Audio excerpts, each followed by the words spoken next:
always watch these clips, a couple hours after I make them, to make sure I don't mess this up. This is pretty good, guys, for no notes, okay? If I were to bring my notes, it would be completely different. I'd sit there with a board, and I will do this. I'll make like a 3-hour video once I stop these, which will probably be next month, to get the topics out there. But, what was I saying?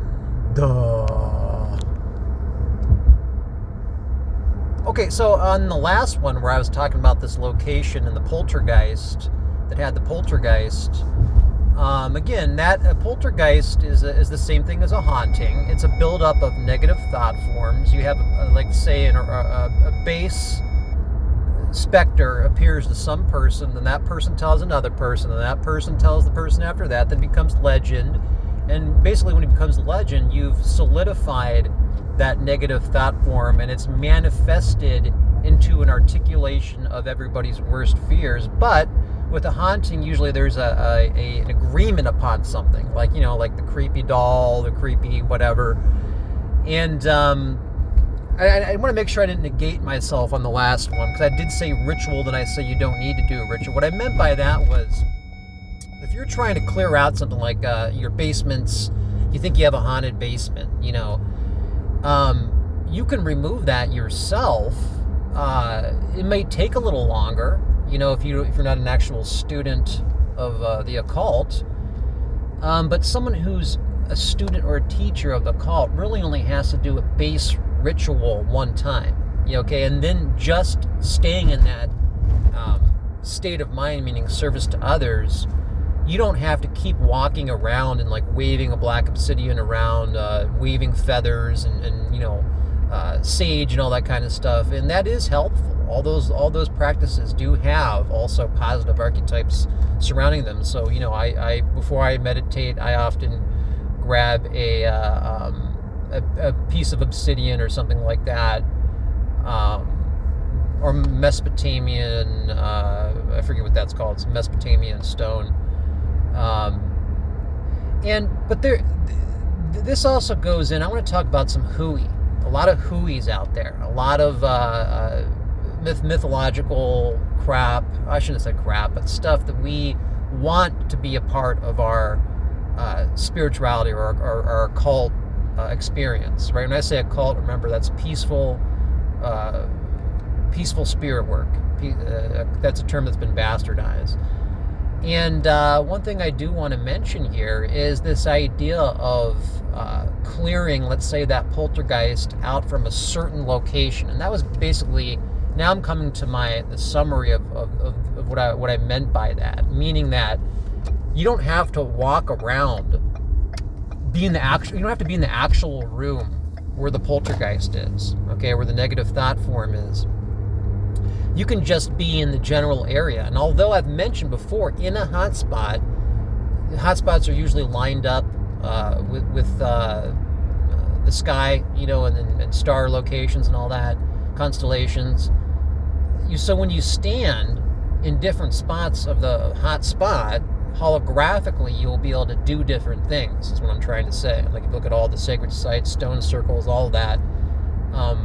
What you don't hear is there's little coordinates within that, depending on the way you're facing or standing, depending on what you're saying. So if you have a poltergeist in the basement, you don't have to be in the basement, okay? You can be up in the living room. You don't have to actually be in that area. A lot of people like the theatrics of walking around in a circle, what have you. And so let's look at the law of one for 1 second. I mentioned before that the law of one, raw channelings, I have problems with it. While I do like, I have the whole series, I have the whole thing marked up, I like a lot of it, but I don't agree with that type of channeling, just like I don't agree with remote viewing. All that stuff is too prone to fifth density negative intrusion, and it's such a delicate process. And channeling is one of those things like scary pyramid initiation. You don't need it anymore. There's modern ways of communication opening up, which I'm a part of, and I'm trying to gather certain students and certain professors. Even like I said, you got to go into academic materialism, even if I don't quite believe in their anti-spiritualism, meaning like simulation theory, what have you. So and here's a couple other things too. I was talking about psychics. Something that really bothered me when I started taking on, let's just say, volunteer clients for people that are experiencing loss. And early on, one of the things that got me into only centering around hospice patients now is there's just so much mythology going on. I was trying to take on people that were going through problems who were using psychics and were paying. One guy was paying thousands of dollars to some hack. And she had him doing ridiculous things like, and he would be like, yeah, so I took my crystals and I buried them in the backyard in some moon, or I put them in moon water and then buried them in the back. Guys, this is all theatrics. This is just like local psychics doing table tipping and going into the room with the curtain, blacking things out. Again, unless your psychic or your medium can show you right then and there an instant connection with another dimension, bye-bye. It's time to go.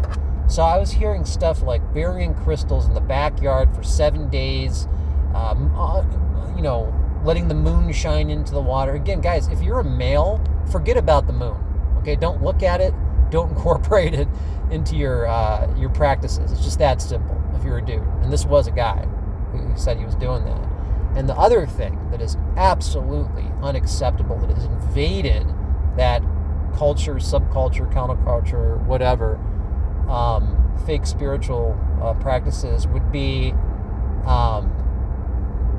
the manifestation boards. Celebrities saying they manifested their fame. Well, if a celebrity is saying they manifested their fame, that's like saying, I'm dealing with a negative spiritual belief. That is negative. That's defining service to self negative. You don't go buy a manifestation board. Those little circular things they sell at your local psychic crystal shop, a little circular pentagram board.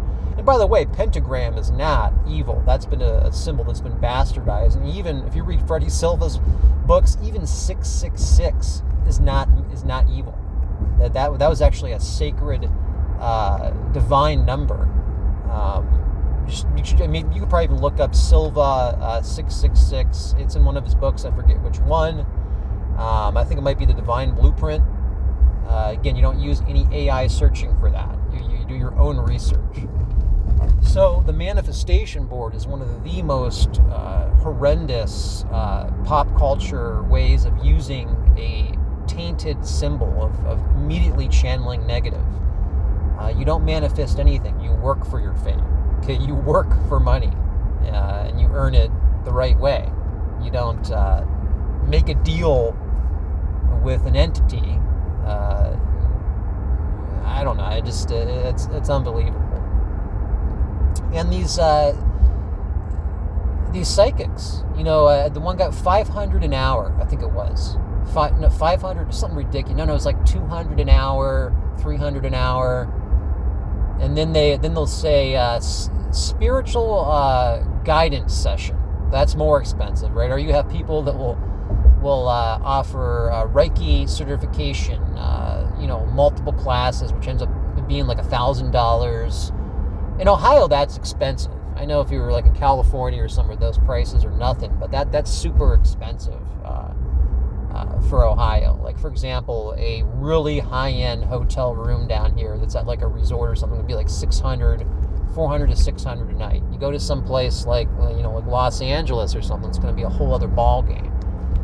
So, I'm wondering, but I just wanted to, there's all these little things in our culture that just make it worse for you to connect with positive spiritual waves, the waves, and then allow your guides to give you access to those waves. I mean, there's all kinds of people that can be students, and again, if you want to be a teacher for Ascension, you have to be willing to risk your life, because you understand right away that there is no death.